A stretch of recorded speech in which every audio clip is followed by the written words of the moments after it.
नमस्कार, मैं Anushree Bhardwaj रागलाल news channel में आप सभी का स्वागत करती हूँ। तो आज हमारे साथ एक ऐसी शख्सियत मौजूद है जिन्हें किसी भी इंट्रोडक्शन की जरूरत नहीं है, चाहे हम बात करें इंडियन आइडल की या फिर बात करें इंडियाज बेस्ट ड्रामेबाज की या फिर सारेगामापा की।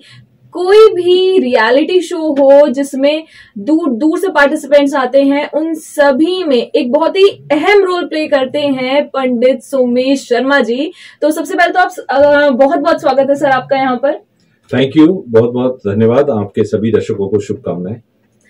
तो जैसे कि सर आप इन सभी के स्पिरिचुअल मेंटरिंग करते हैं, क्योंकि जो भी पार्टिसिपेंट्स होते हैं कहीं ना कहीं उन पर बहुत ज्यादा प्रेशर होता है।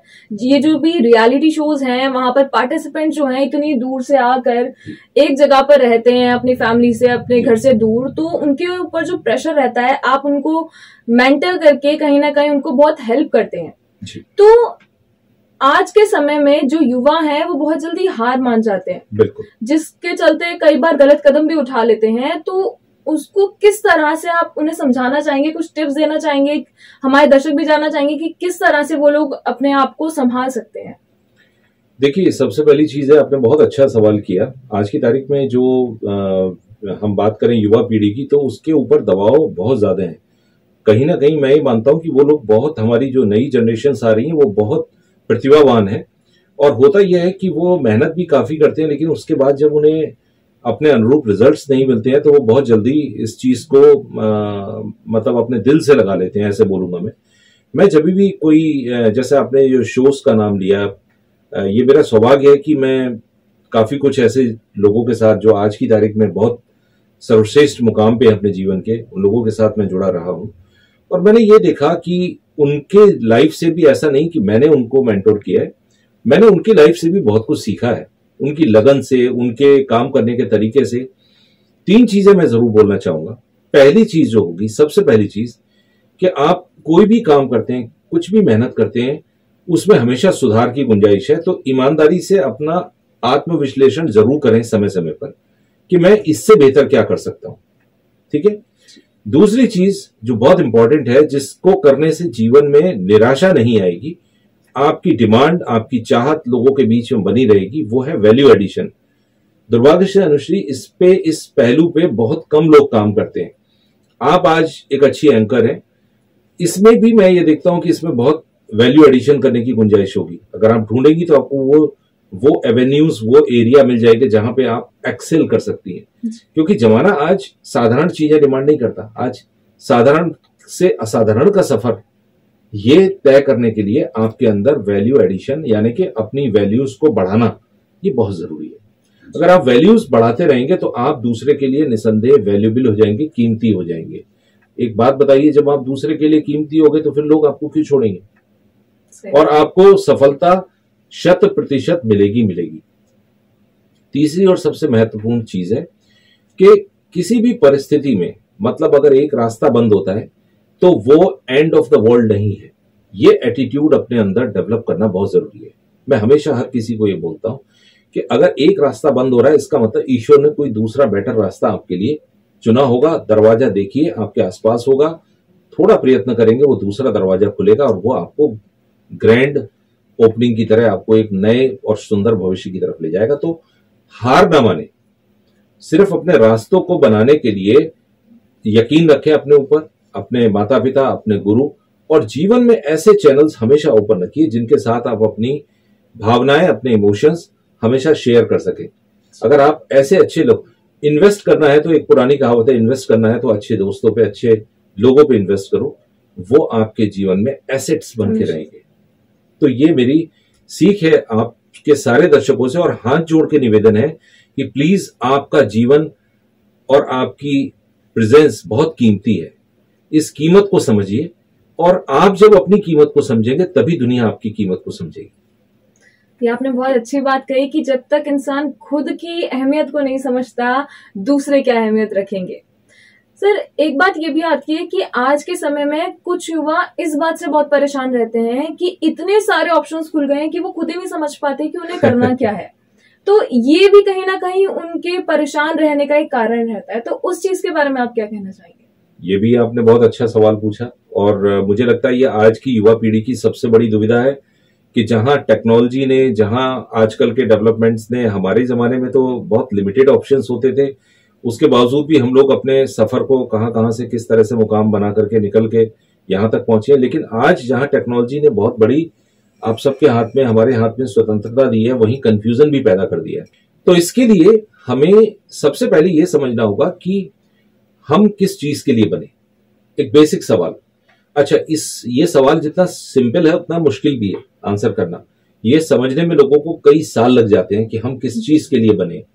मैं आपके दर्शकों के सामने और आपको भी कुछ बेसिक प्रश्न आपके सामने रखता हूं। जब आप उस दहलीज पे खड़े हैं, उस मुकाम पे खड़े हैं जहां से आगे अपना आपको करियर का सिलेक्शन करना है, तो आप सबसे पहले 3 सवाल अपने से पूछिए।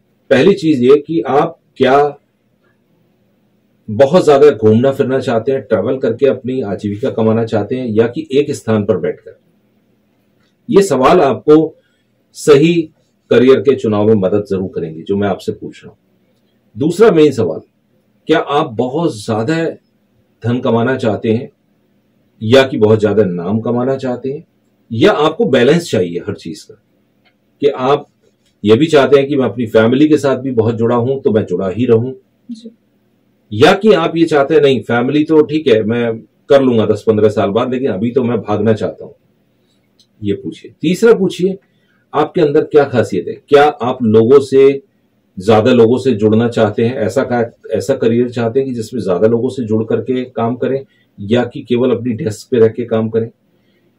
और लास्ट ये कि क्या आपके अंदर कोई अभिरुचि है किसी तरह की, और वास्तव में क्या आप अच्छे हैं? बहुत से लोग बाथरूम सिंगर्स होते हैं, अनफॉर्चुनेटली उनका वो टैलेंट कभी दुनिया के सामने आ ही नहीं पाता।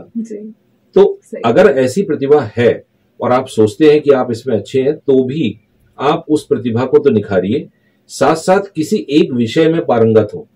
और ये मत सोचिए कि हमेशा प्लान ए के साथ प्लान बी जरूर रखिए।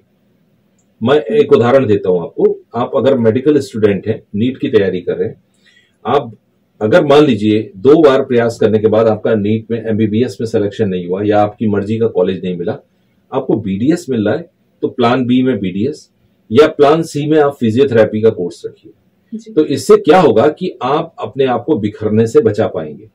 फ्रस्ट्रेशन में ही आकर के आदमी गलत चॉइसेस लेता है और फिर वो भटकता चला जाता है। लास्ट सबसे बड़ी चीज, अपने जीवन में कुछ चीजों से कंप्रोमाइज मत कीजिए। अगर आप किसी लक्ष्य की तरफ निकले हैं, तो आप अपना प्लान बी और प्लान सी अगर बना के चलेंगे तो कंप्रोमाइज करने से बच जाएंगे।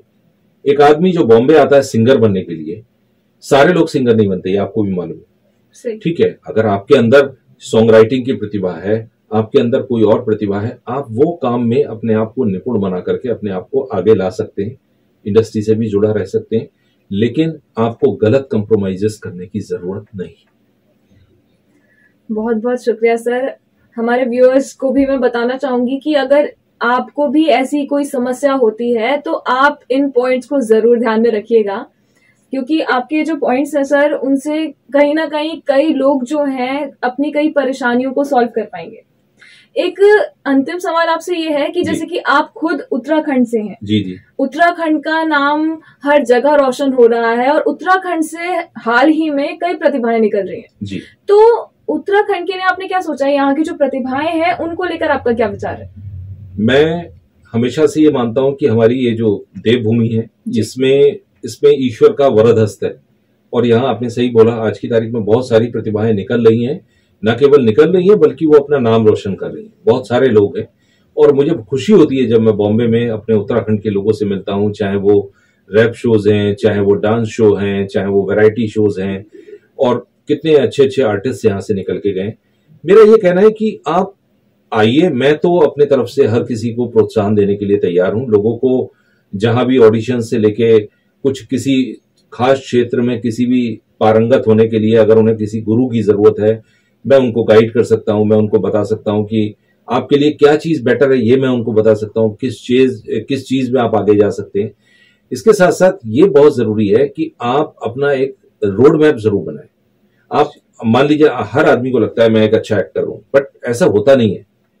आप अच्छे एक्टर हैं ये कोई दूसरा बता सकता है, और फिर अगर आप अच्छे एक्टर हैं भी मान लिया जाए, तो आपको एक रोड मैप बना करके काम करना पड़ेगा। मान लीजिए, अगर रोड मैप का मतलब क्या है समझा देता हूं आपको बहुत शॉर्ट में। बॉम्बे आप जाएंगे, कहाँ आप रहेंगे, आपके फाइनेंशियल्स क्या होंगे, कितना खर्चा होगा, उस खर्चे को एस्टिमेट करके वो खर्चा कौन वहन करेगा। जब तक आप कुछ बन नहीं जाते तब तक तो वो आप ऑफ कोर्स आपकी फैमिली को वहन करना पड़ेगा। क्या वो फैमिली उस खर्चे को वहन करने की स्टेज में है? अगर वो नहीं है तो मैं ये नहीं कह रहा हूं कि आप मत जाइए बॉम्बे, आप जरूर जाइए, अपने ड्रीम को चेस कीजिए। कितने लोग हैं जिन्होंने अपने ड्रीम्स चेस किए हैं। मुझे याद आता है कि बहुत सारे लोगों की, हमारे आर्टिस्ट अगर आप देखेंगे जो आज की तारीख में अभी सफल हुए रिसेंटली, उनकी जीवनी देखें तो उन लोगों ने, किसी ने इंजीनियर का काम किया है, किसी ने टावर इंजीनियर का काम किया, साथ में ऑडिशंस भी देते रहे। फिर इसके लिए रूटीन ये रहेगी कि आप कोई एक गुण में पारंगत होके, मान लीजिए आप एक अच्छे इंजीनियर हैं, एक आप अच्छे आर्टिस्ट हैं, अच्छे आप कोई आप टेक्नीशियन हैं, ऐसा इंतजाम करिए कि आप काम भी कीजिए, पैसा भी कमाइए और साथ में अपने सपने को चेस कीजिए। तो ये रोड मैप के बिना मत निकलिए घर से। रोड मैप के बिना निकलेंगे, फिर योग्य गुरु भी ढूंढिए जो आपको तराश सके। लास्ट सबसे बड़ी चीज, किसी की भी बातों में मत आइए। लोग, बहुत बड़ी बड़ी बात करने वाले लोग मिलते हैं, बरगलाने वाले लोग भी मिलते हैं, लेकिन आपका, अगर आपका खुद का विवेक जागृत है और आप कोई भी सवाल, किसी की भी बात पे यकीन करने से पहले आप ये पूछिए, क्या ये जो आदमी सलाह दे रहा है ये खुद कामयाब है, ये कौन सा सोर्स है। सलाह देने के भी बहुत सारे सोर्सेस होते हैं, अगर आप उस पर यकीन करेंगे तो निसंदेह आप कभी भी धोखा नहीं खाएंगे। बहुत बहुत शुक्रिया सर आपका, आपने बहुत ही अच्छी सलाह जो दी है। हो सकता है कि हमारे जितने भी व्यूअर्स हैं वो इन सलाह को सुनकर, इनको अमल में लाकर अपनी कई सारी समस्याओं को दूर कर पाएंगे। आपका बहुत बहुत धन्यवाद हमारे साथ जुड़ने के लिए। तो इसी के साथ आज का ये सेशन एंड होता है। मैं अनुश्री भारद्वाज, सुरागीलाल न्यूज चैनल से धन्यवाद। धन्यवाद आप सबका, और आपके दर्शकों को मेरा अभिवादन और बहुत बहुत शुभकामनाएं। कोशिश करिए, आगे बढ़िए और अपना नाम ऊंचा कीजिए।